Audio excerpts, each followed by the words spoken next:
Good morning, everyone, and welcome to Gulfstream Park. Today, I am Ron Nicoletti. We're starting the day with a fast main track and a firm turf course, and kudos to the guys upstairs who put that opening together. Gets me rocking each and every day. So, starting the day with a fast main track, firm turf course, supposed to have nice weather throughout the afternoon.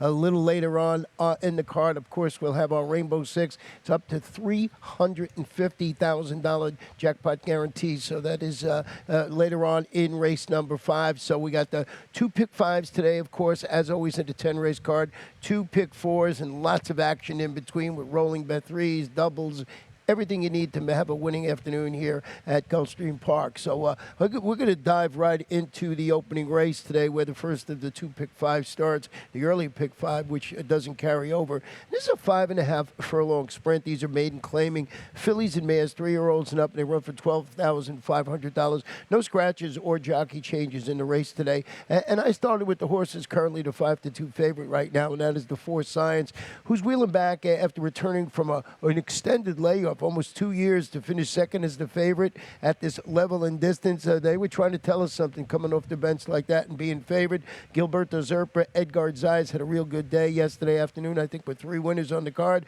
The lightly raced mare, as I mentioned, was on the bench for a while, so a 5-year-old, but still only a couple of races under its belt. Number 8, Happy Interest, we treated with Lasix today.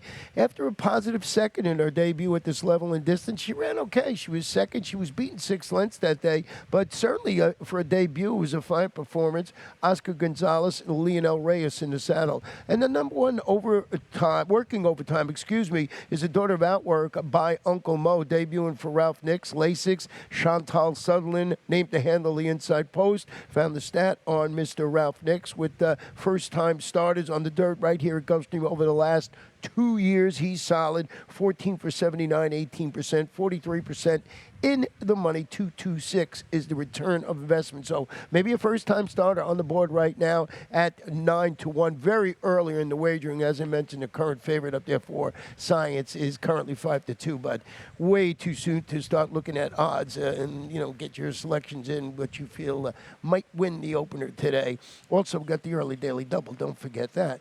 Flip the page, go to race number 2, sprinting at 7 furlongs on the main track. These are claimers, fillies and mares, 3 and up, non-winners of 2 in life, $12,500 down to $10,000. We have a field of 7 in here, and I started it off with the number 6 in here, Currick. And I want to go back and show you this horse's last performance. We're going to pick it up at the top of the stretch to the wire when Currick makes a big move, closes 4 wide in this race. You're going to see it right now, make that move. And this horse is a big price that day of 18-1, I believe, at the time. When this horse, 18-1, it just comes running, going to turn back. This, of course, was, going a 1-turn mile. Edwin Gonzalez, a 3-win day yesterday, will be in the saddle today.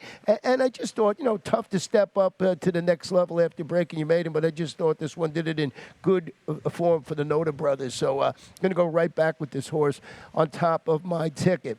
The number 2, Coco Pebbles, is stepping up to the next level. If you watched the race last time, she just had all this nervous energy before the start, but then she came back and she defeated those 12-5 maidens. And what I liked about that performance was at this 7 furlong distance. So it's that's sort of a boutique distance. This horse has run well, actually has won at 7 furlongs. Dan Hertak, MSCL Jaramillo going for 2 in a row. And then I used the 7 Romantic Note, who's dropping to this 12-5 level today, 2 lifetime level, after facing better. Sort of had a little bit of success against better. Angel Rodriguez, Marcos Meneses in the saddle. I think the drop is warranted for the number 7 Romantic Note. And I think 4-1, second or third choice on the board because of the drop in competition. Going to the turf for race number 3 this afternoon. 5 furlongs on the turf. These are fillies and mares, maiden claimers, 3 and up, 25,000. Going to scratch the 6 horse in here. See Mia Laugh is not going to partake today. And I went with the 8 Julie Bird, who's the Irish bred. She's going to go from the rail to the outside, looking to sit the trip, and I think she will. There's really suspect speed in this race. So this one has the ability to, doesn't have to sit, can just get a good stalking position from the outside. It's Antonio Sano. Once again, leading rider Edgar Zayas trying to prove on the, I thought they were a pair of well-meant second-place finishes at this level and distance. A couple other horses we'll look at. What about the 5 Chispita? This one is going to the turf after showing promise. That was in a pair against this level of competition, but that was sprinting on the main track. Dave Fawkes, Edwin Gonzalez handling the surface switch this afternoon, and just translate that main track form if you can to the turf. This is certainly with a level where this horse can run well. And then one other horse I touch on is the number 3 Coco Tara, who's dropping $10,000, adding blinkers. Hit the gate at the start last time out. Finished at 4 wide 6th against a $35,000 maiden. So I thought maybe this horse can grab a share. Then I used the inside horse, number 1. I just thought the 1 ran unbelievably well at big odds last time out. So I don't know if that was a one-time deal, but if you want to use horses underneath and you're trying super, you go back and look at Mama Longlegs, see if you want to use that one on your ticket. Going to race number 4. We're going back on the main track today. It is 6 furlongs. It's a starter optional claimer, fillies and mares, 4-year-olds who started for $6,250 or less, or the optional claiming price is $12,500. I'm going to have 6 in the field with no scratches. And I went to the number 5, Free to Fly, who I believe is second choice on the morning line.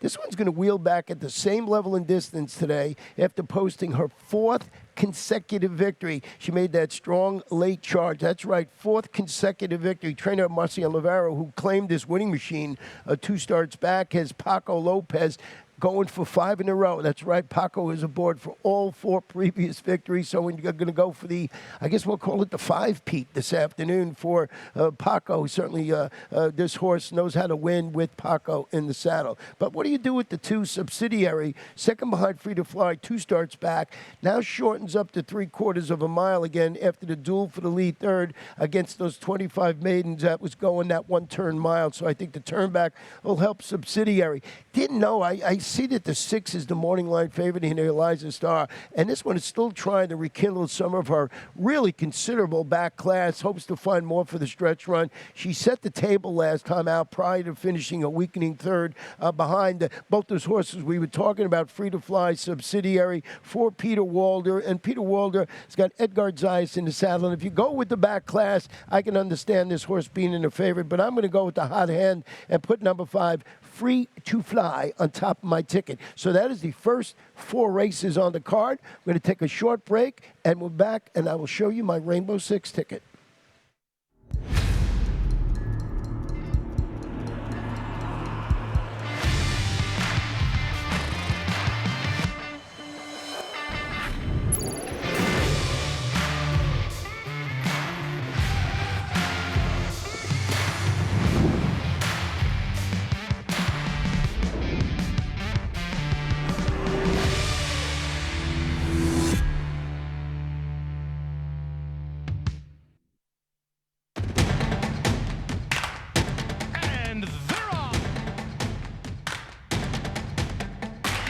In the 2 path. Round off her inside. Race. A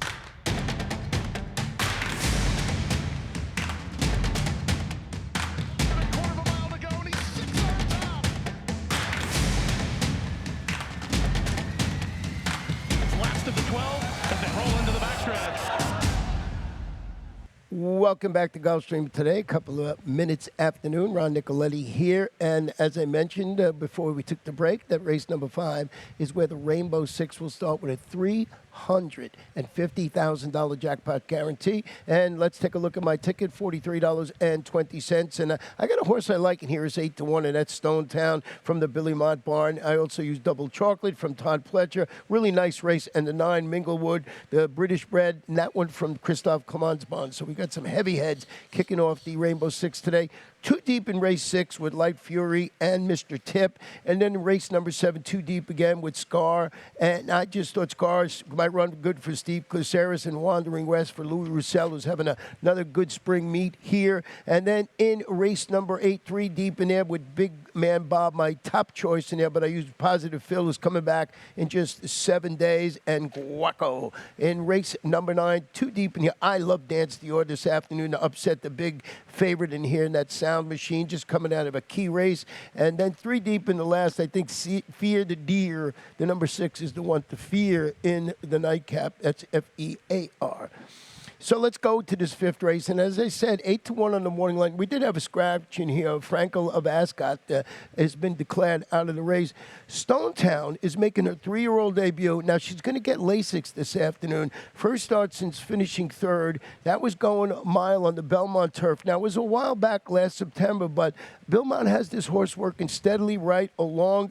He's a Hall of Famer, of course, and he's got a Hall of Fame jockey in the saddle today in Edgar Prado. So maybe these two team up and get this job done at a little bit of a price this afternoon. The morning line favorite in the race is Double Chocolate. It's a $320,000 daughter Bernardini debuting for Rapoli Stable and Todd Pletcher with a solid work tab showing up at Palm Beach Downs. She gets Lasix. She gets Edgar Zayas. I mean, there's lots to like about the number 7 Double Chocolate.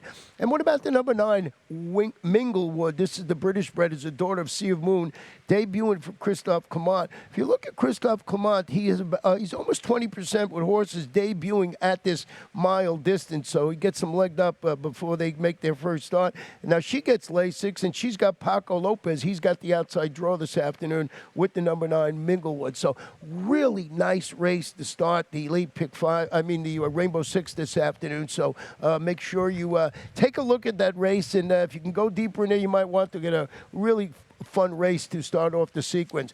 Race number 6 this afternoon. We're on the turf. It's a mile. It's a starter allowance. 4 and up starts for $20,000 or less. The horses start for $20,000 or less. And this starts our final pick 5 of the afternoon. And I started with the number 1 horse here, Light Fury, who's hoping for clear sailing today. Just going to go back and show you the stretch run of this horse, number 1 that day, Light Fury. And you're just going to see when this horse is turning for home, stuck in there as, just trying, screaming to get some racing room in here. They're going to sort of duck to the inside here. Maybe there's a spot there, but you're going to see that, the door's just closed, and she just got to put on the brakes. There's really nowhere to go for this horse. You'll see just get shuffled back. I think the horse had momentum and just couldn't use it in there. So, just hope this one gets a clean trick. Pair of solid efforts before that. Then had that traffic you just saw last time out. Finished 6th that day. That was those 25 optional claimers going a mile last time out. Ron Spatz is the trainer, Miguel Vasquez. So I think with a clean trip, this horse is going to run much better than it appears on paper when you look at that last race. Number 6, Mr. Tip, is another looking for a trouble-free trip. He clipped heels around the 3/16th pole last time out when finishing 6th against familiar competition. One and only Mike Maker is the trainer. He claimed his horse a couple of starts back. So Edgar Zayas had a little bit of trouble. 2nd for Mike Maker. Lots to like there, too. Then 4, Semper Fi, is stretching out slightly to the mile after rallying along the inside to finish 2nd behind a hard-knocking horse, a repeat winner called Cairo Campaign. That was going 7.5 furlongs last time out. It's Mary Epler, Edwin Gonzalez atop, the son of Carpe Diem. Comes out of a really nice race, Semper Fi. So 1, Light Fury. The 6, Mr. Tip. Semper Fi for me. We'll see if Light Fury can get a good trip in there. Race number 7 this afternoon is where the late pick 4 will start with races 7, 8, 9, and 10. And see, I got that math down perfectly today. 1 mile allowance optional claimer. 4-year-olds and upward, or the optional claiming price of $25,000. Do have a couple of scratches in here of the 4 and the number 8.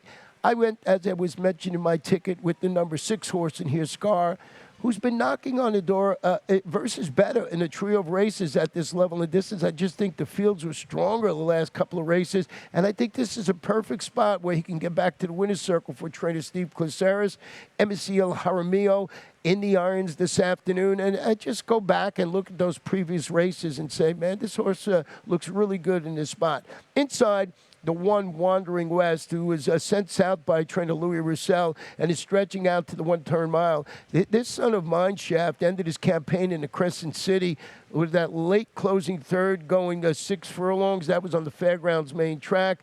The barn is starting off like it did last year. Last year, after being here all summer, ended up with a 26% win average. I think there's something like 4 for 8 at the meet or 3 for 7, something like that, and just early on in the standings. So Louis Roussel, you got to give his horses a second look. And then Pro Quality, who's stepping up the competition. She really held on gamely. He held on gamely last time out to defeat those 12-5 state-bred optional claimers at the distance. Ralph Cantonese has Miguel Vasquez in the saddle today, but I'm liking the chances of the number 6 Scar in race number 7. We'll go to race 8 this afternoon. We're back on the turf. It's about 7.5 furlongs on the turf. These are claimers, 3-year-olds or 4-year-olds and up. Non-winners of 3 in life, 12.5 down to $10,000. And I started with the number 3, Big Man Bob, who's turning back today to 7.5 furlongs. Once again, we'll go back. We'll pick up his last race at the 8th pole. And Big Man Bob was cruising in victory, it looked like, last time out. He just was up there, and you'll watch this race, and I think he's going to win it in here. He just had everything going his way. And then here comes the favorite, the 5-2 favorite that day, and that was Digital Footprint, to just nail him at the wire. So I thought it was a good performance. Just couldn't hold off the favorite last time out.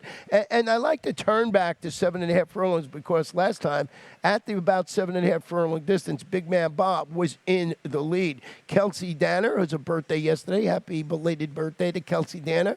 Angel Arroyo will be in the saddle today. Positive Phil, the number 2. This horse just makes me pull my hair out. Shay, I can't understand it. I thought this horse looked so good last time out, turning back to 7.5 furlongs. He goes up in duels for the lead, and he comes up empty against those 16 condition claimers going to mile of 16th. And as I mentioned, just when I was doing my ticket just 7 days ago, Avila has only done this twice already with horses coming back on short notice, and he's 1 for 2. And he's got Hector Berrios up, and I just thought this horse, I don't know what happened last time, and I think maybe they thought that this horse could come back with short rest and run like I thought he would last time. Would I put him on top? No. Would I use him on all my tickets? Yes, especially my lateral tickets. And number 8, Guaco, is turning back to this distance after showing some late interest when finishing 4th behind Big Man Bob last time out, going 8.5 furlongs or a mile and a 16th. So we'll see if the big man can get it done here in race number 8. Race 9 this afternoon is our feature race of the afternoon, and it is a nice one. And this 9th race is a 6 furlong sprint allowance and optional claimer. Fillies and mares, 4-year-olds and up, the optional claiming price of $62,500. The big favorite, the number 5 Sound Machine, but I'm going to tell you why I like the number 3 Dance Dioro. This one is making a first start. She finished 2nd behind a next out stakes winner. That horse was called Lake Avenue, went up and won the Heavenly Prize up at Aqueduct and got an 89 buyer for her that race. And also in that race, this horse, Dance Dior, finished in front of a pair of next out winners, and that was in that 62,500 optional claimer, going 7 furlongs here during February. So coming out of a really nice race, Ralph Nix, MCL Jaramillo, atop this daughter Medagliadoro. So I just thought Dance Dior may be able to turn the tables on Sound Machine to 5, who's turning back to 3/4 of a mile after making the move to get the lead before, just settling for second. That was in the 6.5 furlong grade 3 Hurricane Birdie. It's Saffie Joseph Jr., it's Edgar Zayas atop this $500,000 daughter of Into Mischief. Certainly looks like the one to beat there, especially with the little bit of a turn back today. And then the number 6, Sonar. 3 for 5 at this 6 furlong distance, turns back, pressed the pace, and faded in that Hurricane Birdie that we were just talking about. But look, a couple of starts back. Who did she defeat? Sound Machine when they battled at 6 furlongs. So that's a couple of starts back. So this one looks like a 6 furlong specialist. Dance Dioro just trying to spring a mini upset over Sound Machine and the number 6, Sonar. Race 10 this afternoon. Like these races when they stretch them out on the turf, this one will be 1 mile and 1/8. Maiden claim is 3 and up, $16,000. And I started with the number 6, Fear the Deer, who's stretching out to the mile today, mile and an 1/8, after responding to the drop down to this level with a 2nd place finish. That was going a mile. It's a son of Declaration of War, is bred to love this distance and beyond. And you know I love all Declaration of War and war fronts on the turf. So this horse on top of my ticket. But look at the number 1 Viking Plunder. Matter of fact, we will go look at Viking Plunder. Just had a ton of trouble last time out. We're going to show there is Viking Plunder, the number 2 horse. This is going into the first turn, and just you'll see right here, just has to, slam on the brakes, gets bopped around a little bit, really has no clear sailing. And then, as they come out of the turn, you got to steady again. So you just couldn't get that positioning early on, just kept having trouble. Then we pick it up at the top of the stretch, and you're going to see just, there she goes, steadies once again, just never got a clear run. And here you got to spot the number 2 in here, and you'll just see, she sort of like gets, she goes, Bob's the best. She just gets in like a little bit of a switch here. Once again, she's in a little trouble again, so she's got to pull to the outside. And after all of that, she still manages to finish third in here, or he manages to finish third. I've been calling him a she all the way around. Jose Galagos has got Chantal Sutherland in the saddle today. So clean trip on that horse. As you've seen, had trouble early and late. And then number 5, Tone Feeling, wheeling back after losing a tough one last time out when he surrendered that 2-length lead and finished second. Where? In front of Viking Plunder. Was 65-1 that afternoon. Trainer Juan Rodriguez got Hector Berrios trying 9 furlongs again. So Tone Feeling 10-1, I believe, on the morning line. Ran a good one last time out, just wasn't good enough. So Fear the Deer, Viking Plunder, and Tone Feeling. Going to take a short break, and when I come back, we'll have today's lightning round.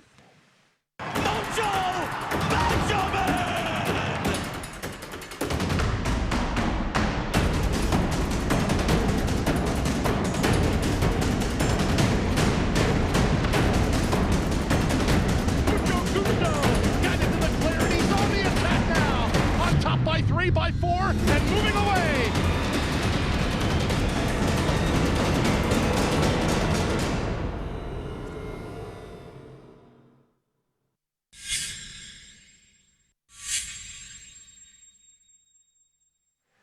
Welcome back. It's time for our lightning round and at our sister track up at Pimlico.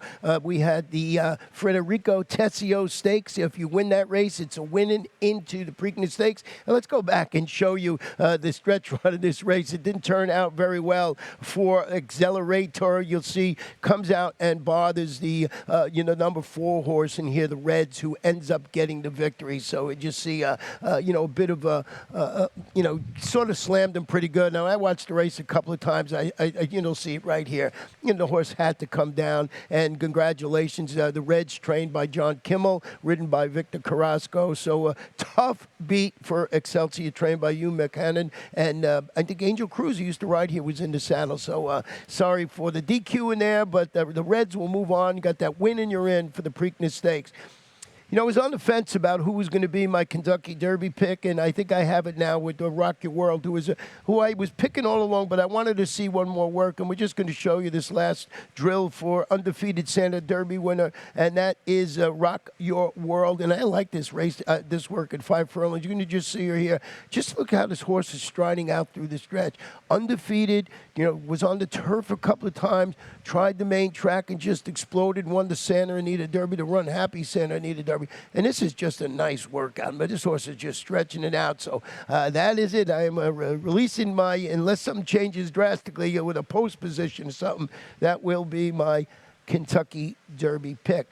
The Triple Crown will be in full steam this year, starting next Saturday, and then we, of course, on to the Preakness. And for the first time ever, we're going to have a 3-year-old from Japan in here, and that is the 3-year-old France Go Di Ina. And there you see her right there, trained by Hideyuki Mori. He's planning a trip to the United States, be the first Japanese horse ever to contest the middle leg of the Triple Crown. Really nice horse. So we'll see how this horse runs. One of many firsts at the Preakness this year, back on schedule 2 weeks after the Kentucky Derby. So that is France Go Di Ina, I think it's pronounced, but we'll know a lot more about that horse when it arrives in the U.S.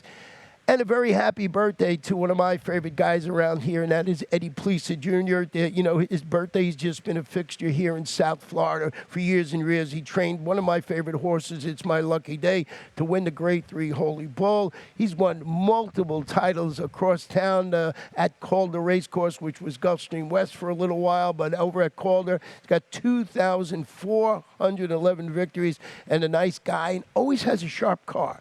I try and outdo him with cars, but I can't do it. So happy birthday to Eddie Pleasa Jr. That wraps up this early show today, and I'll be back throughout the afternoon trying to give you some useful insights. Have a good afternoon.